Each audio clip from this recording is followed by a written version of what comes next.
गौस जो वेठो वा ओ गौस जता बेदार पंहिंजो गौस जो वेठो वा ओ गौस जता बेदार पंहिंजो गौस जो वेठो वा गणतियूं छाजू यार पंहिंजो गौस जो वेठो वा गौस जता बेदार पंहिंजो गौस जो वेठो वा ओ गौस जता बेदार पंहिंजो गौस जो वेठो वा तुंहिंजो तसलसल अॼु जो नाहे ना तो जोड़ल अॼु जो नाहे तुंहिंजो तसलसल अॼु जो नाहे ना तो जोड़ल अॼु जो नाहे तुंहिंजो तसलसल अॼु जो नाहे ना तो जोड़ल अॼु जो नाहे ना तो जोड़ल अॼु जो नाहे ना तो जोड़ल अॼु जो नाहे वाधायूं थी हज़ार पंहिंजो गौस जो वेठो वा पंहिंजो गौस जो वेठो वा वाधायूं थी हज़ार पंहिंजो गौस जो वेठो वा वाधायूं थी हज़ार पंहिंजो गौस जो वेठो वा ओ गौस जता बेदार पंहिंजो गौस जो वेठो वा गौस जता बेदार पंहिंजो गौस जो वेठो वा अरसो आहे वॾड़नि खां ई वरसो आहे अरसो भी को अरसो आहे वॾड़नि खां हे वरसो आहे वॾड़नि खां हे वरसो आहे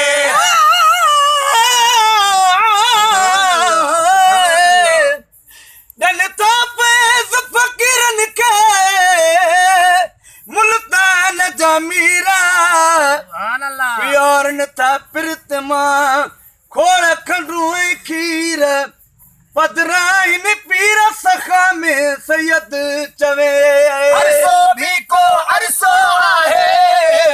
वॾड़नि खां हे वरसो आहे अरसो बि को अरसो आहे वॾड़नि खां ई वरसो आहे वॾड़नि खां हे वरसो आहे वॾड़नि खां हे वरसो आहे हिकिड़ी बहन जमार पंहिंजो गौस जो वेठो वा हिकिड़ी बहन जमार पंहिंजो गौस जो वेठो वा हिकिड़ी बहन जमार पंहिंजो गौस जो वेठो वा हिकिड़ी बहन जमार पंहिंजो गौस जो वेठो वा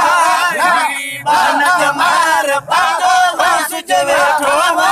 जता बेदार पंहिंजो गौस जो वेठो वा गौस जता बेदार पंहिंजो गौस जो वेठो वा कामिल सां जल प्यार वा तुंहिंजो गौसिया नारो हथियार वा तुंहिंजो कामिल सां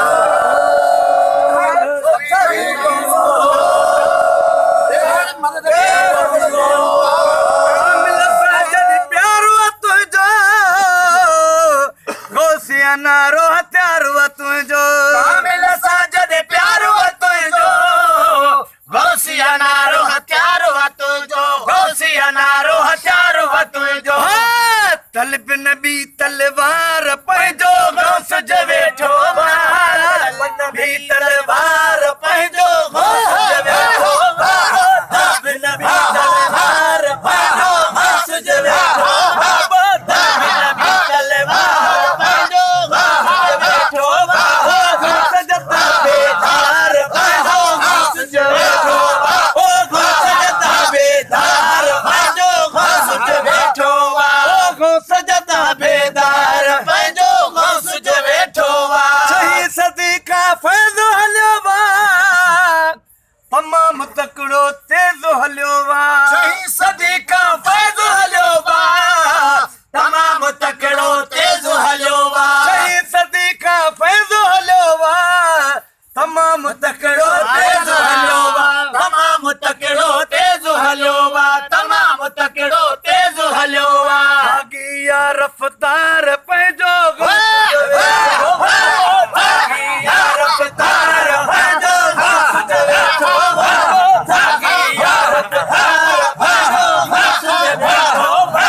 गौस जता बेदार पंहिंजो गौस जो वेठो वा ओ गौस जता बेदार पंहिंजो गौस जो वेठो वा कीन की पलको मुर्शिद जे हुक्मन ते अमल कयो ज़ाया कीन